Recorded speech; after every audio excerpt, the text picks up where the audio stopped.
is the Seahawkers podcast. I'm Brandon Schultz of the Military Seahawkers, and joining me is a very angry, frustrated, and a third adjective I'm sure we're about to find out about, my good buddy Adam Emmert. Yeah, that was that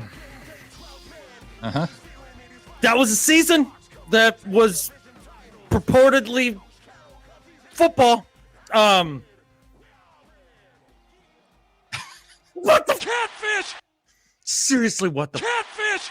God, this is everything that I couldn't stand to have happen in this world when it comes to football, and it just did. And it happened. And the NFL won the Super Bowl. Yeah, we've already got the comments coming in via Discord, via email. And I'm sure we'll have the comments in the chat as well. Delwyn, I blame the refs. Yeah, that's one way. Part of it. One place where you could put the blame. Monet, it's a crime in the Discord. Catfish the Rams, catfish the refs, and catfish the catfishing. All the freaking talks we'll have to hear about how deserving they were and how Ramsey should have got a flag. And I don't even know what other catfish. Dirty catfish them. They are not holy. And I hope the Rams suck and rot at in last place for a century of catfish after selling their soul to the devil and Roger catfishing Goodell. Oh, I forgot. Catfish all the talk about how McVay is so smart and his innovative approach to the draft. It's true, though. No one knew you could draft referees.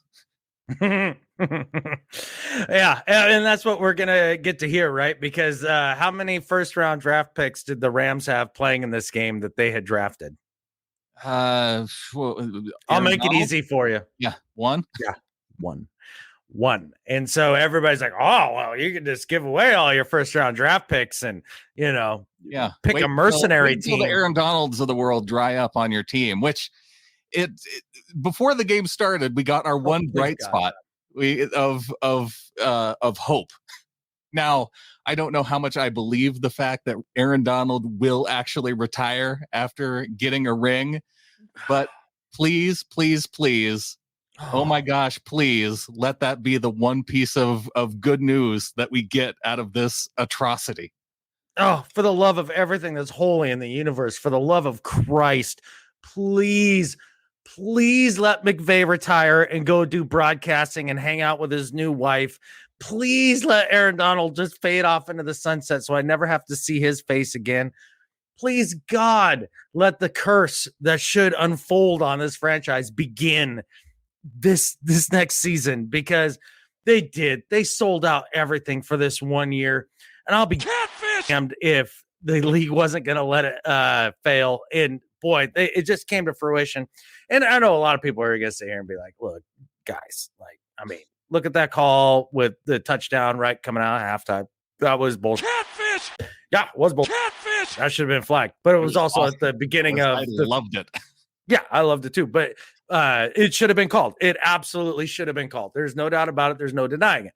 However, that was at the beginning of the third quarter. Right. When the game was on the line, when it was time for this all to come to a head, when the Rams were on the ropes and their season was slipping out of their fingers, a game in which the referees let them play all game long. Up until the end. Up until now. But the thing was, when they were down on the goal line and Stafford threw the touchdown to Kupp, that would have been the go-ahead where they called holding on the offensive line, which was kind of a ticky-tack holding call on the Rams offensive line. And then they called the hit on Kupp, which was just, a normal hit of a dude catching the ball in the end zone. Yeah. So it was, at least it was offsetting. But you know what? And I also have to give some blame to the Bengals for that entire drive. Who got the ball the entire way down the field? It was Cooper Kupp. Who would have thought Cooper Kupp would have gotten the football as the only healthy player still available? I mean, I guess you had Van Jefferson and IKEA dude, but Yeah, it was Cooper Kupp, and he deservingly got the MVP for it. He got the MVP. I swear to God, I threw my phone so far after that touchdown, and I immediately shut off the TV. I was not going to listen to Collinsworth go over and over again about there's no one I've ever seen before as clutch as Matt Stafford and Cooper Kupp. Oh, it's just amazing. Was he homering in the opposite direction in just to make sure that he wasn't homering for the Bengals? Is that what was going on in this game? Who signs his paychecks again? Yeah. At the end. No, that's all I'm saying. Like, it was so disgusting the way that game ended. And look, if we want to go back and actually have a real discussion about this, like, I'm just kind of doing my sports hate feels right now, and like we can have a real discussion about the real game here. We should mix it in both equally because I think we're feeling all these things. Yeah. Okay. So, like, first, I'm not done feeling the feels, and catfish them so much. Catfish them forever. Catfish that entire city. I was just there this morning. I was in LA this morning. I saw that place and all that it is, and all their 5 fans walking around like they cared. God, it was so gross. This disgusting franchise, this disgusting fan base, this disgusting owner, our disgusting commissioner that just catfish wanted to rake it in this season.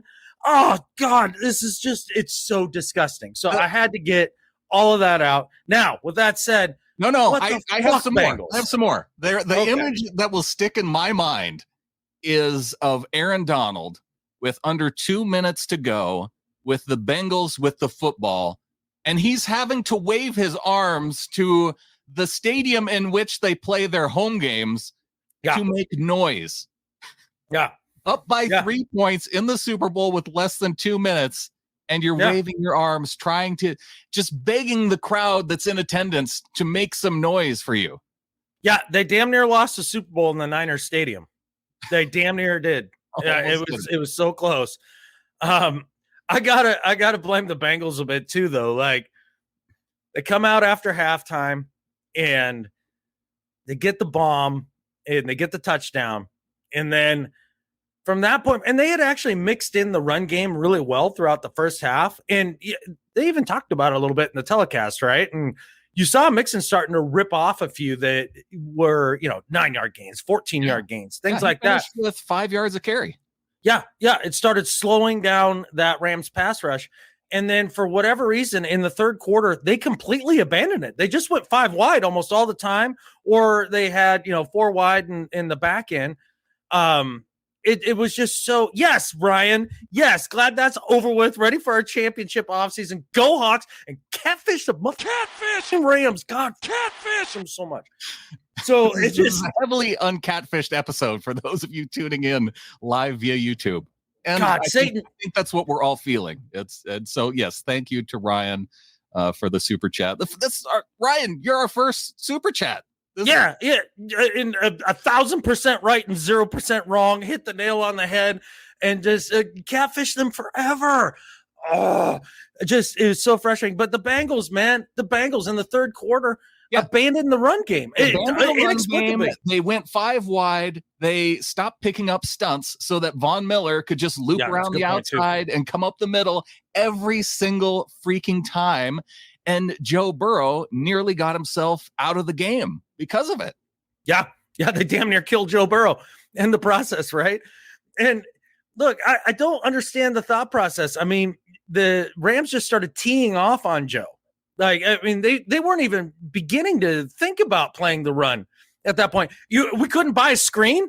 You couldn't buy even like I can't believe I'm saying this. Couldn't even throw a bubble. Couldn't throw a bubble. Anything to just get the ball out of his hands quickly. Yeah, something.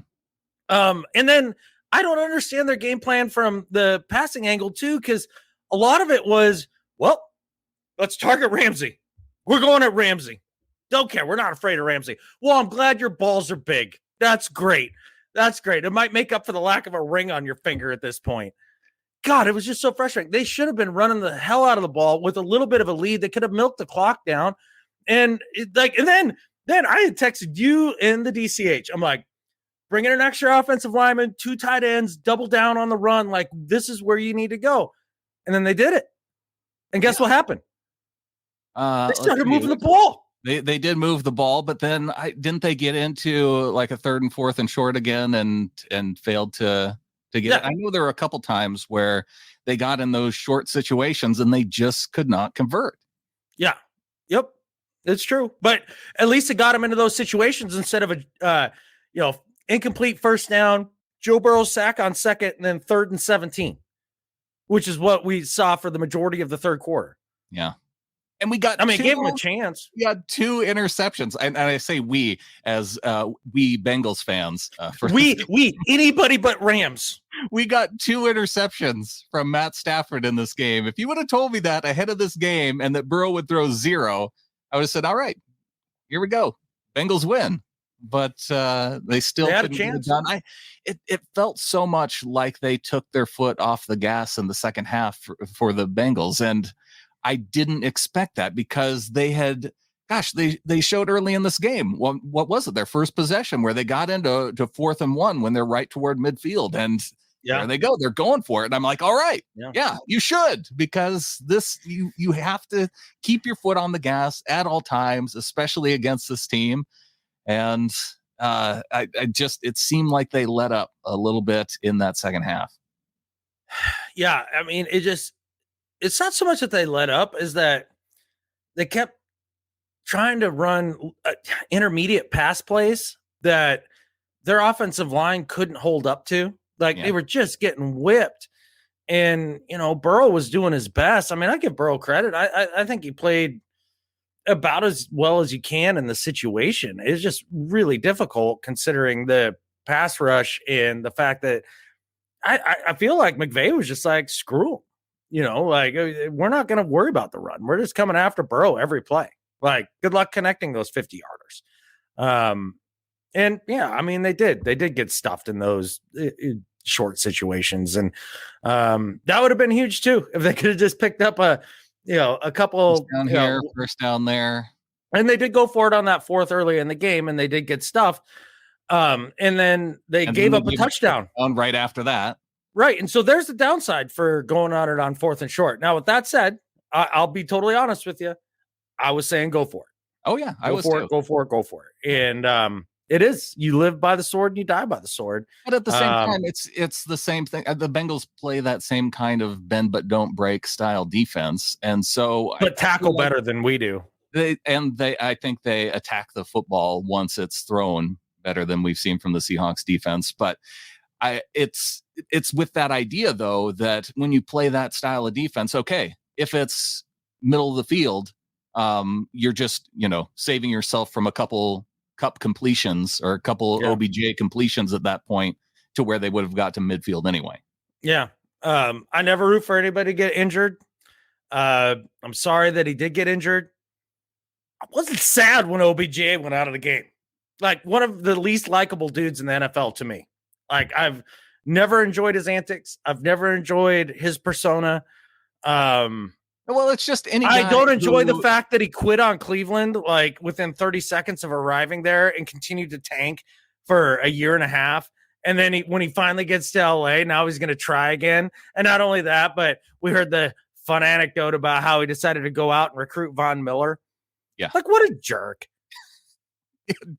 Absolutely a jerk for all of us. And I'm with you, though. I think there was a Patriots running back a while back who was he quit on the Steelers and then he went to the Patriots and got a ring. I hate to see that when guys quit on their team or strongly want out of their current situation and then end up in a great situation and get to win a ring. It's No, I mean, OBJ is basically the Ben Simmons of the NFL. And Brandon, you probably don't, know that reference very well, but Ben Simmons, the point guard, us non-basketball fans. Yeah. Ben Simmons, the point guard of the 76ers, signs a big deal, has 4 years left on his deal, plays in the playoffs last year and notably can't shoot and doesn't care to get better at it either. It's just this is how I play. And then refuses to dunk a wide open dunk at the end of a game and they lose the game 7 and end up going home. Then sits out, just says, "No, I'm not showing up." It's mental health. Drink beer and do live shows, dude. It's gassing you up. I don't care. You guys all deal with it. This is it. The Rams make me drink, And so, yeah, I'm gonna drink a little bit.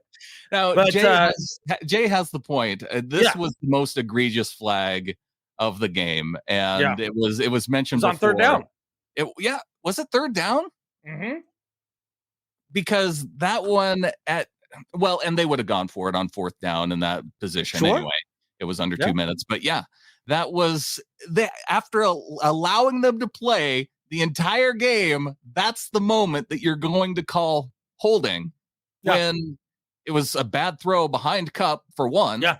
It was late. Yeah. And the hold wasn't, it was barely existent. I mean, you can call that, but it's so ticky-tack compared to all the other stuff that they could have called before. He didn't hold him. He put his hand on him. Like, on his right hip, his hand like tugged ever so slightly. I don't even think it tugged. He placed his hand there. Yeah. That was perfect defense. In live action, I was like, wow, holy crap, that linebacker can cover. Oh my goodness. No, that was good coverage. Yeah. Jay knew. Yeah. Andy comes in with the super chat. I really thought the Bengals were going to win for like 98% of that game. Catfish the Rams so much. Yes, man. They were there. Once they got the lead in the second half, they got the touchdown and were up 20-16. Well, and then even when it was 20-16, it felt like they were in position. I kept waiting for that third Stafford INT that was going to, just bury them. Yeah, you and me both. And Andy, I was right with you, buddy. Like, I really did. Like, I was like, they might pull this off. And then at the end, even after the Rams scored their predetermined touchdown, I was sitting there thinking, I was like, the Bengals, the last time they were in the Super Bowl, they lost to the hands of Joe Cool in the last 2 minutes on a touchdown to John Taylor. Like, new Joe Cool is going to bring them down. They're going to at least get the field goal, if not the touchdown, and he's going to reverse it, because they deserve it, right? They deserve it after all this time. It's going to happen. The football gods are going to smile upon us. But, man, dude, both us and Andy, to our heartbreak, and money outweighs the football gods. So I know there's a lot of overlap too with our show and people who listen to Around the NFL. So with Around the NFL and Chris Wessling, having it been a year since they did that show, like it was the show after the Super Bowl, because he passed right before the Super Bowl, and they came on for the post-game Super Bowl, and that was his team. And so all his brothers were there at the game, and so I was rooting for him for that emotional aspect of it too, for them. And that'd have been awesome. Chris was such a cool dude. I mean, not that I knew him, but at least his public persona. Right. Yeah. I mean, is there a fan base that suffered harder over the last 15, 20 years than the Bengals fans? No, we bitch a bit as Seahawks fans, but come on, man. Yeah, Detroit. I mean, the Jets have had it rough for a long time, but it was rough. Yeah. Jay back in. Bengals went conservative late, third and fourth quarter. And where was Mixon in the 3rd and 1 play? You have Pirine in there. Yeah. Yeah. I don't quite understand the way that they mix backs and the way that they make that substitution. Because, Pirine's fine and all, but why would you have your third down back in there on a 3rd and short? Now, I know the title is third round back, but that's like throwing passes out of the backfield. Yeah. Yeah. And boy, when they brought in the extra offensive lineman and 2 tight ends, they were able to push dudes around. And I just think there's a little bit more creativity to be had there, maybe pull some linemen and things like that, but whatever. And Jay had another point here, and I wanted to talk about that 4th and 1 play by the Rams, where talk about creative plays. I'm sure McVay is going to get all the freaking credit for handing off to Cooper Kupp on that 4th and 1 play. Don't say his full name.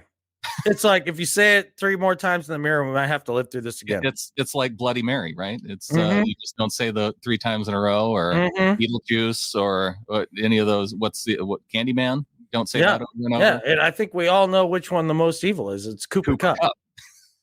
There we go. We just said it again simultaneously. This is bad. Oh, this hurts my head, dude. I'm struggling hard. There's not enough beer in the world. Yeah, I don't know what else to say. I'll go to But Mike to Jay's point, like, why don't you double Cooper Cup every single play? And it's like, I think they had triple coverage on him on the one play over the middle. They had him doubled on each side. They had the linebacker in front, and Stafford still threaded it in there for that play. Right. But Stafford's not an upgrade over Goff, so I think I maybe have to eat my words a little bit on that. Yeah, there's a few people that do, and I really don't like being right on that one. There's a lot of times I'm right that I don't like being right. It's gross. It doesn't feel good. Hey, if I did not consider the fact that not only would Stafford be a mild upgrade, but that the refs being in the Rams' favor, the NFL being in the Rams' favor, like all of that together is too much to overcome. Yeah, it's too much. I do have a serious question, though. Okay. Russ was sitting next to Goodell, chatting his ear off. Was he hopefully maybe being like, so to get this rigged for you, like what does that cost? You want like a private music video sent to you from Ciara? Like, what can I do? What can I do? Like, is it money? Is it just money? I don't know. Like, can I put you in touch with Robert Kraft's girl down in Miami? What would it take? What would it take? Because I'm willing. That's what I hope Russ was talking about. Yeah, and Ryan says Russ looked happy. So hopefully what they were doing is Russ was pitching to Raj saying, Raj, I've got a great storyline for you for 2022. It goes like this. Yes, the Rams win the division, and then they go on to win the Super Bowl. But now it's time for Seattle after all these years. We had our one down season. You'll have a worst to first storyline to go with if you put us back there. And then, I don't have any MVP votes. We can knock out that storyline, talk about that for the year. And then, with Brady out, I can be your new Tom Brady. Let's make this happen, Raj. Absolutely. Who else would you like to be the face of the league other than Russell Carrington Wilson?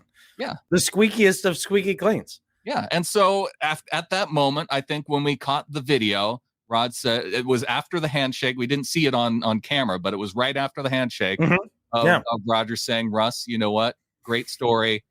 I'm going to put that in motion for 2022.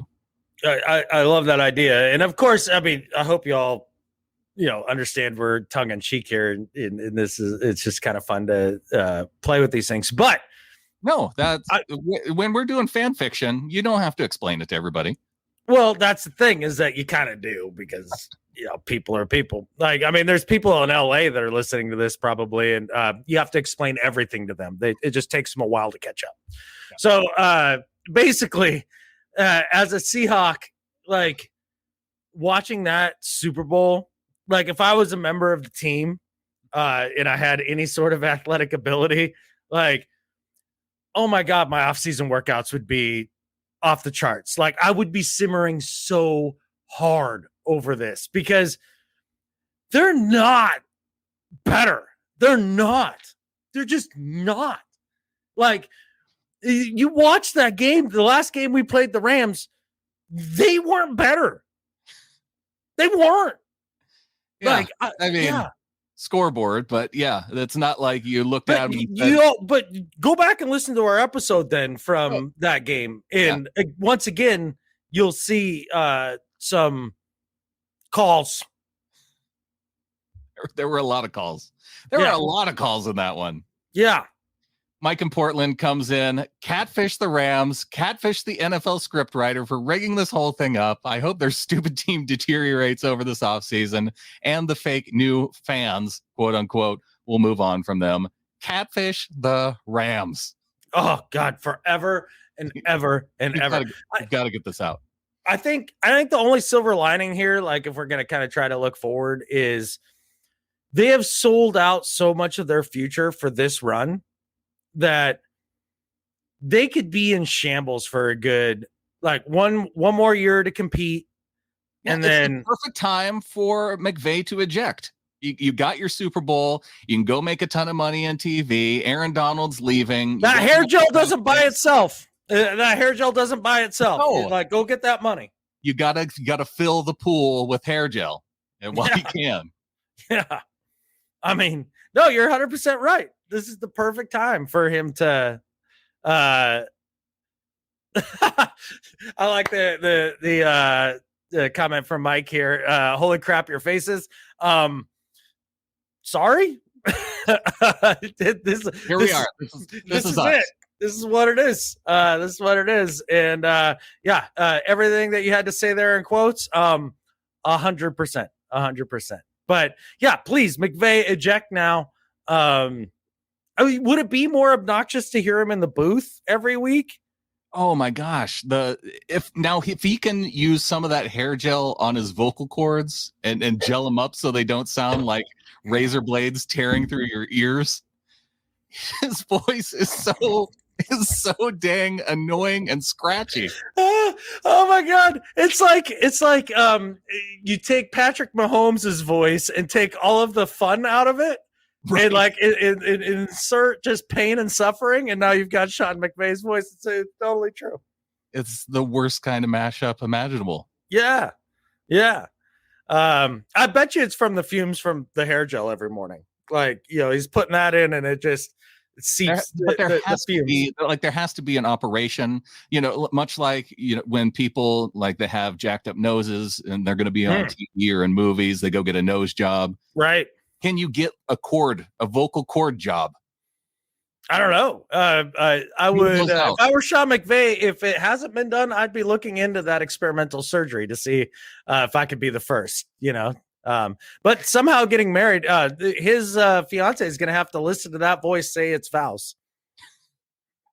See, well, maybe that's the motivation to get those vocal cords just smoothed out, because for the whole life of marriage, for TV. Mm-hmm. And I don't know, maybe once he stops being a coach and has to yell at dudes all day. Nope. Oh, I thought you were going to say you're going to hate him less. Nope. Oh, nope. No, I won't hate him less. I hope that smooths out the tone a little bit. He's in my sports hate pantheon forever and ever and ever. Yeah. And ever. And ever again.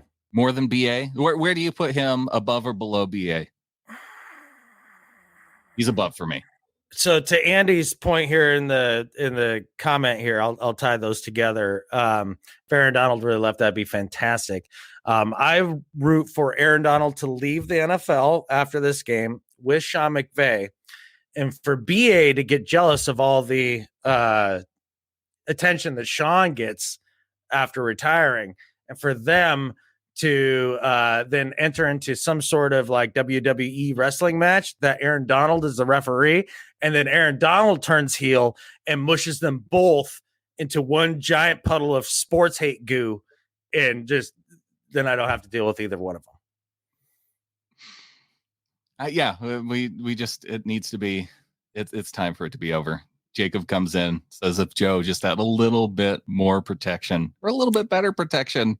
So that's an interesting comment from Jacob, because I remember in the draft they went after Chase, right? And they draft Jamar Chase, who undoubtedly is an amazing talent, right? And really helped their offense, and it was a big deal and a big reason why they were there. And so it's hard to look at the Bengals and be like, that was a bad decision.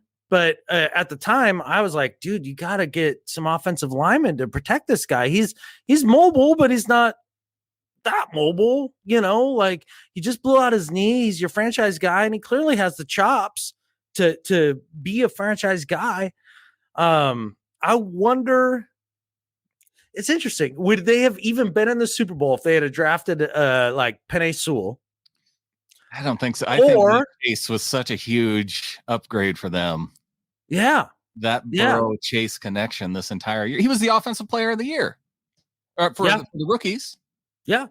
So, it's interesting. So do you trade that lightning in a bottle real quick for one season for the potential for Joe Burrow to be very successful for years and years and years by drafting offensive line? Because you can see that offensive line cost them a championship short of if there weren't other money interests involved.